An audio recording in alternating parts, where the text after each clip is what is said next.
Dear Patriots, before the news starts, please subscribe to our patriotic channel by clicking the subscribe button. Give us a thumbs up to this video. Don't forget to leave your opinion below in the comments section. Share the news on Facebook and Twitter so you friends see it. Thank you. When Trump just declared victory over North Korea with this mighty act, Trump has once again proved that he is a leader and in charge. He knows how to handle a bully, unlike Obama, who obviously never met one in the schoolyard. To handle a bully, you can't back down, and Trump knows it. Earlier this week, North Korean President Kim Jong-Un announced he had decided not to fire a missile at the U.S. territory of Guam, as he previously said he would. In true bully fashion, of course, he added that he could still change his mind. Why did this happen? Because of all the babying that past presidents, like Obama, had done with the maniacal threats of the North Korean leader? I think not, since he just kept increasing his nuclear capability and his threats toward us. No, he backed off because Trump didn't. He said that North Korea would face fire and fury if it continued to threaten the United States. The media cried and fainted. But Trump still held his course. And Kim Jong-un backed off. That's how you handle a bully. Do you think Trump is a great leader? Please share if you do, and comment "Thank you, Mr. President" so he sees it. H.T. The Hill.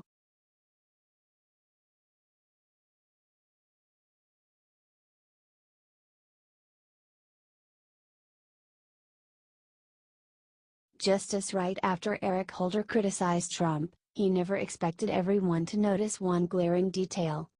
Obama's Attorney General just had to put his 2 cents about the Charlottesville riots, and man oh man, did he regret it.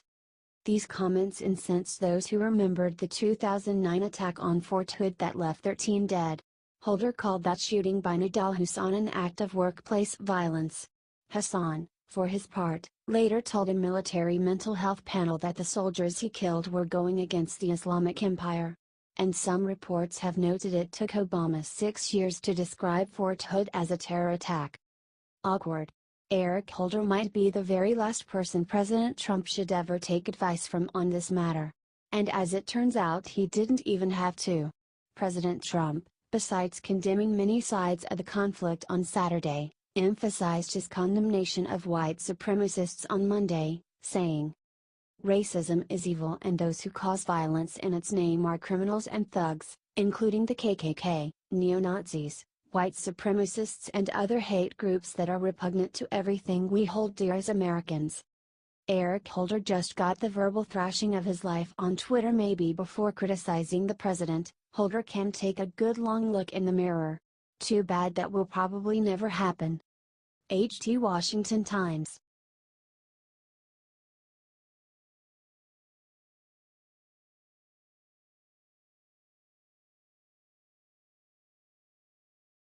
Someone just vandalized the Lincoln Memorial. Look what sick thing they wrote.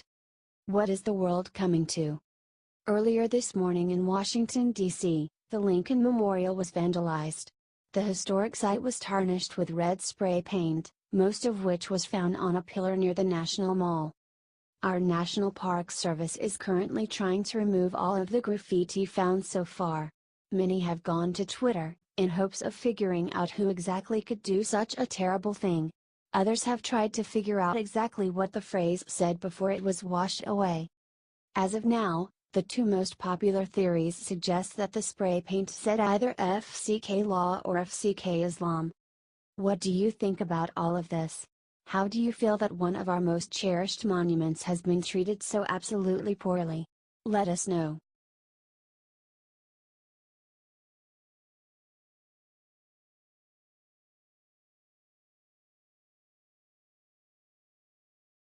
Breaking: Rudy Giuliani rushed to hospital for horrible reason. The former New York City mayor and Trump booster Rudy Giuliani was just rushed to emergency surgery after he fell this weekend. According to the New York Post, Giuliani told Page Six from his hospital bed, "I was a catcher from a very young age, and I have suffered with catcher's knee for years, and the doctors said it would deteriorate." Rudy Giuliani has been a Trump supporter since the beginning. He received quadriceps tendon surgery. Then my knee gave way when I was walking on Sunday. I tried to get up but, my wife, Judy, ordered me not to move. If it hadn't been for her, the injury would have been a lot worse. I now call her Nurse Nancy. I swear to God, it was my first day of vacation and we'd planned to play a lot of golf. I don't think I will be playing golf for a few weeks. But I am already up and limping around. I'm a tough guy, so this isn't going to stop me. Giuliani fell down as he was hosting a barbecue for his friends at his Long Island home. Judith Giuliani told Page 6, "It is a good thing that I am a trained nurse, because when he fell I saw his leg had fallen in an unnatural way. Our guests wanted to pick him up, he's a tough guy and he wanted to get up, and I said he should not move. It was an instant red flag. When I looked at the limb, I knew if he got up it would just do more damage." Let's pray for the safety of America's great mayor. Share this if you are glad that Giuliani is safe and sound and in doctor's care. Heal quickly, Mr. Giuliani.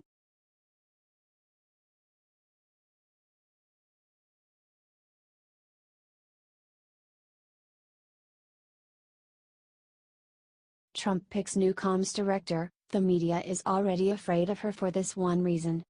According to the Daily Caller, there are reports that Hope Hicks has accepted the position as White House Communications Director. The New York Times is reporting that Hicks will only be there in the meantime. Hope Hicks is an absolute stunner and is going to run the press department well during her tenure. She is also only 28 years old. She's great. Trump even gave her a special place in the White House. She was his Director of Strategic Communications. The White House has not made an official report on her hiring. Let's welcome Hope Hicks on board the Trump train. Hicks will be the youngest person in history to take the job. It was created under President Nixon in 1969. Hicks replaced Anthony Scaramucci, who only lasted 10 days. Hicks has a long history with the Trump family. Right after college, Hicks was working with a New York PR firm called Hiltzik Strategies, which Ivanka hired to work on her fashion line. Ivanka liked her so much that she offered an in-house position. In February 2016, Trump described working with Hicks to the New York Times. "She's got very good judgment. She will often give advice, and she'll do it in a very low-key manner, so it doesn't necessarily come in the form of advice. But it's delivered very nicely," he said. Hicks is going to help Trump draining the damn swamp in her new role. Share this everywhere to welcome Miss Hicks aboard the Trump train, you all. Make this go viral and say something nice about her below.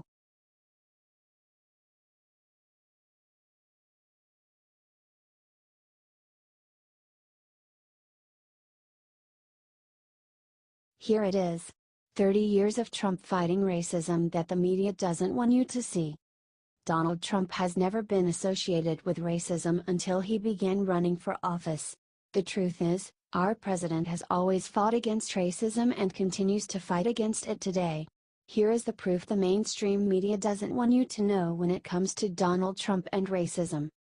1986, Trump, Rosa Parks, Muhammad Ali receive Ellis Island Award.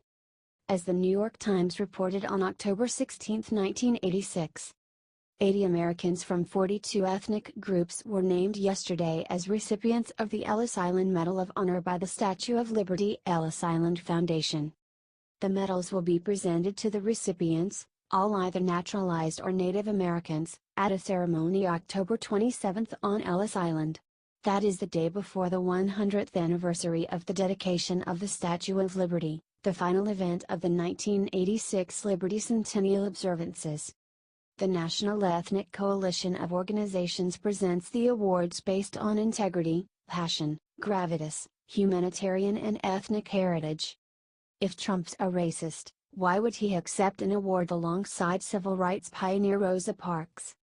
1991, Trump hates seeing what David Duke surging in politics represents. In an interview on Larry King Live on November 19, 1991, Trump said he hated seeing what the strong political support of white nationalist David Duke meant in Louisiana, which was suffering a deep depression at the time. King, did the David Duke thing bother you?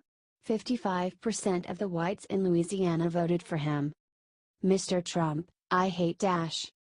King, 400 New Yorkers contributed. Mr. Trump, I hate seeing what it represents, but I guess it just shows there's a lot of hostility in this country. There's a tremendous amount of hostility in the United States. 1997, Anti-Defamation League praises Trump. On April 30, 1997, the Wall Street Journal reported on Trump's purchase of the famous Mar-a-Lago Club in Palm Beach, Florida, and how he opened up the club to Jews and African Americans, putting him at odds against rival clubs in Palm Beach. The culture clash began to approach a climax last fall, when Mr. Trump's lawyer sent members of the town council a copy of the film Guess Who's Coming to Dinner, a film that deals with upper-class racism. Mr. Trump then approached the town council about lifting the restrictions that had been placed on the club. He also asked some council members not to vote on the request because their membership in other clubs created a conflict of interest. Last December, after the council refused to lift the restrictions, Mr. Trump filed a lawsuit in U.S. District Court in Palm Beach, alleging that the town was discriminating against Mar-a-Lago, in part because it is open to Jews and African Americans. The suit seeks $100 million in damages. 2000, Trump calls David Duke a bigot, a racist and a problem. During a NBC interview aired on February 14, 2000, Trump blasted Duke when explaining why he was leaving the Reform Party. Matt Lauer, when you say the party is self-destructing, what do you see as the biggest problem with the Reform Party right now? Mr. Trump, well, you've got David Duke just joined a bigot, a racist, a problem. I mean, this is not exactly the people you want in your party. Buchanan's a disaster as we've, covered. Jesse's a terrific guy who just left the party. And he, it's unfortunate, but he just left the party. He's going to be doing his Independence Party from Minnesota. And he's a terrific guy and a terrific governor, and he's got a great future. And I've always said, Matt, that I would run if I thought I could win, and in order to win. 2008, Trump helps African American Jennifer Hudson after her family is murdered. Jennifer Hudson, a singer who rose to prominence after an appearance on American Idol, suffered an immense tragedy when 3 of her family members were murdered. In the aftermath, Trump offered to put up at the Trump International Hotel and Tower in Chicago free of charge, as reported by NBC. They are safe, Trump told people on Monday night. She's a great girl and we're protecting them well. 2015, Trump doesn't want Duke's support. About 2 months into Trump's campaign for the White House, he publicly said he didn't want Duke's support. According to CBS, Trump was asked Wednesday about Duke's praise, and he distanced himself from the white supremacist. I don't need his endorsement, I certainly wouldn't want his endorsement, Trump said during an interview with Bloomberg News on Wednesday. I don't need anyone's endorsement. When he was asked whether he would flat out reject Duke's support, Trump replied, "Sure, I would if that would make you feel better." 2016, Trump disavows racist elements of so-called alt-right. Not long after winning the presidency, Trump disavowed the racist elements of what the mainstream media termed the alt-right. From CNN on November 23, 2016. I don't want to energize the group, and I disavow the group, Trump told a group of New York Times reporters and columnists during a meeting at the newspaper's headquarters in New York. It's not a group I want to energize, and if they are energized, I want to look into it and find out why, he added, according to one of the Times reporters in the room, Michael Granboom. 2017 President Trump calls the KKK repugnant.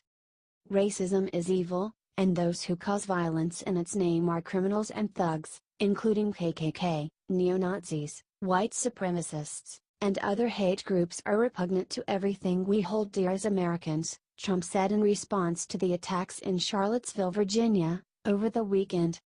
Those who spread violence in the name of bigotry strike at the very core of America, Trump said. These unjust attacks against our president need to stop, and it's up to us to share facts like these to expose the truth. HT Infowars